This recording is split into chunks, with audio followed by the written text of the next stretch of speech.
My name is Anjali. I'm 21 years old. I'm from Kochi, Tevra. And ever since I was 3 years old, my mom used to take me to St. Jude Church, Tevra. And from then, I was introduced to Mama Mary and Jesus. I kept my faith till 10th standard, and then I kind of wavered in 11th and 12th. I was inclined towards a bit of agnosticism. And then when in 2020, one auntie, Lima, she introduced me to Mother Mary. I did not know about Kripasanam, but she introduced me to Mother Mary. And from thence, I started being grateful for the things I had and to not look at the things that I don't have. And ever since then, I write thank you letters to God. And it has been a climb for me ever since. It has been a climb. It has been steep, but I was able to climb with the help of God. And then I was in France. I was working as an English language assistant with the ministry. And when my visa and all everything was taken care of by God through the ministry. So I did not know how to even apply for one. So I came back to India in May. But when I was there, my faith was wavered.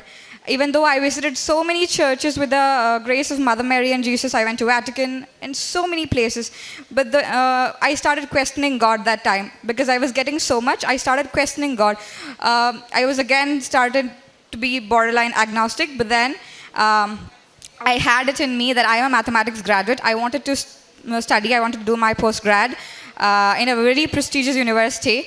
So I applied to universities from there, all by myself, no agency and all involved. So it was, again, I was relying upon my own merit. I have so many achievements, I'll get it. But no, it was not the case. I came back to India and I realized that I got rejected from 5 of the universities that I applied to. I applied to total 8 universities and I got waitlisted in 3 universities and I lost all hope. And then my mother had taken a covenant here. She told me to take an online covenant, which I took when I was in France. And I could not follow the covenant because I'm a non-Christian. So I don't know how to say the Bible. I don't know how to read the Bible, say the rosaries. It was very daunting to me. So I left it there. I was not following it properly. So I came here. So when I was coming in the bus, I said the morning covenant prayer 33 times. And then I felt a fragrance. So it was a very faint fragrance, which was around for, 1 second or something. And then immediately I get a mail that I've been accepted to one university. And the next day I get accepted to another university. And the following day I get accepted to another university. So I took the covenant the day. I'm a perfectionist, so I always wanted my covenant to be, to the utmost perfection. And after that, Mama Mary also blessed me with a job near to my university so that I don't have to rely on my parents because I come from a very humble background and I don't want to ask my parents for money or anything of that sort. So she blessed me with that as well. I'm again working with the ministry and I'm again going to be studying. So it's such a wonderful miracle for me. Then comes my struggles. So in the covenant, I know for a fact that covenant does make things easier, but it does give you challenges. So when you get that challenges, you actually question yourself, can I actually do this? Is it actually working? So that's when Mama Mary is testing you if you will leave her or you will hold on to her, sort of. So I got so many challenges. So my visa, when I applied for it, my file wasn't getting validated. So I was so stressed. So my mother told me to come and to seek Father Joseph's blessings. So I came here. I was half-hearted because I used to listen to Father's talks. And Father used to say that, you're not coming here to see me, but you're coming here to see Mama Mary. So that was in the back of my mind. So I told my mother like that, but then she was like adamant. So she told me to go and see. So when I came here, Father Joseph was not there. It was a Thursday. So I was okay with it, but my mom was really sad. So I told her that Father Joseph said, you are coming here to see Mother Mary. So that is one of the spiritual development I feel in myself. And then the next thing was that my file was approved the same day that I went back home. Then I came here. One of my wish was to keep my VFS file during the Assumption week of Mother Mary because 15th August is a holiday. So apparently that was not the case, but my interview was significantly delayed and I felt there was something wrong with my covenant. I felt it was being powerless. So I came here, I met Father Joseph, I was crying crying and I couldn't even breathe. But then he asked me what is wrong. So I couldn't even say what is wrong with me, because I noticed one thing. Ever since I've taken the covenant, I don't ask God, God give me this, next give me this. I just ask God to be in my prayers. So again, I feel that is one of the spiritual development I have had throughout the covenant. Ave Maria for that. And the next thing was that when I went back home after seeking Father Joseph's blessings, I got my interview scheduled the same day. And then I was so sure I cannot get my VFS appointment. So yeah, as I was sure, I did not get my VFS appointment on the Assumption date. However, I took it on 26th August because I could not afford to go to Bangalore or Chennai, because I had spent so much money on my applications. Even though my tuition was free, I'd spent so much money on that. So I could not. So I listened to my mom, and she told me to keep it on 26th. Mother Mary will take care of the rest. I kept it on 26th, and on 10th, I was praying the rosary, and then I get this thing where Mother Mary is telling me, just check to the reschedule thing.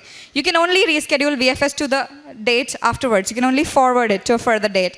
But when I checked it, I got a date for 13th of August, which is the same week as Mother Mary's Assumption. So that's time shortening. That is, I don't even know if my covenant is worthy of that, but I got that grace, and I'm really grateful for that.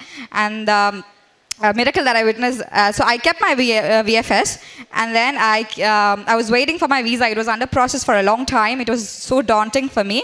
So I came here on 27th of August, and I was praying. I had brought my relative also. I was praying, and then everyone was like, today there's no testimony, I assume, because it's already so late. So I was like, no, I'll just stay for a little bit, a couple of more minutes. And then I stayed, and then I listened to a testimony. I was so sure that they don't have anything about visa in their testimony. But then to my surprise, there's uncle and auntie, they said that their children's visa were under process for 3 days. And it was pending, and they got it processed under 3 days. So it was a sign for me. Then I went out, I prayed there near the confession, and it was written 13th near the confession. So I was like, okay, so 13th is the date that I kept my visa. So I was like, again, Mama Mary is showing me a sign. And then I went again to the other place where you buy the honey and the oil, and I was buying it for the old auntie that I came with.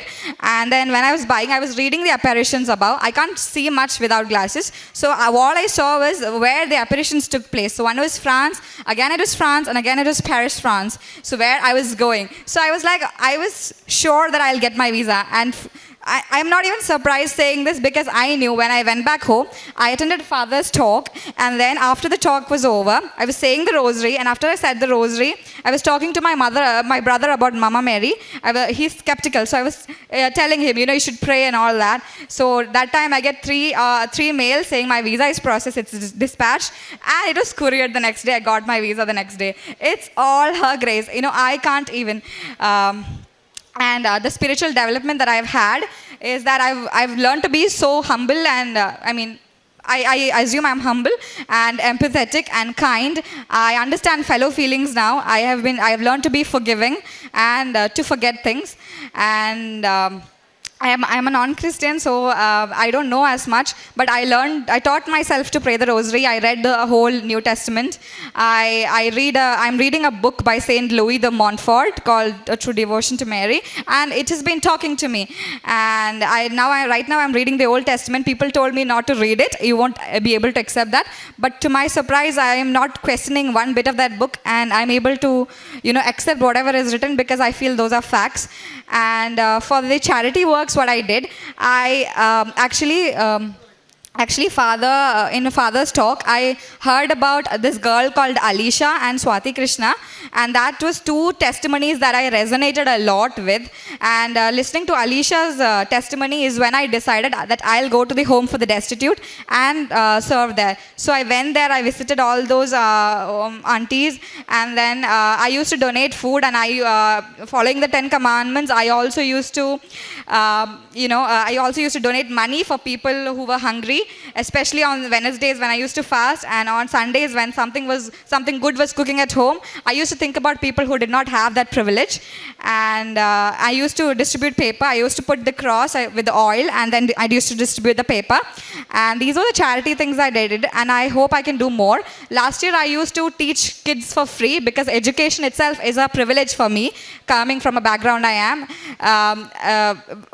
as mine, and I can't even dream a lot. So all this that I've achieved is through her merit and her grace.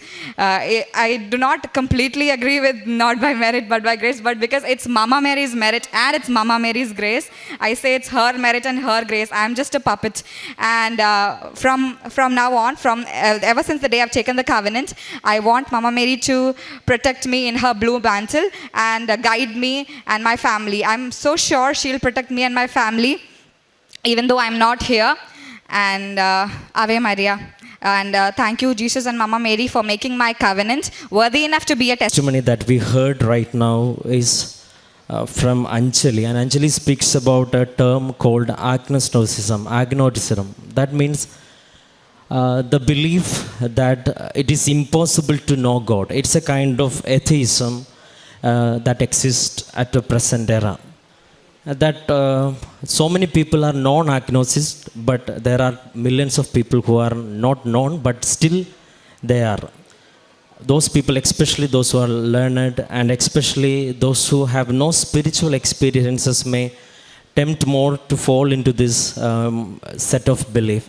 And Kripasanam Udampadi serves at this field, especially those people who are little open to the prayer and little open it in the search of God.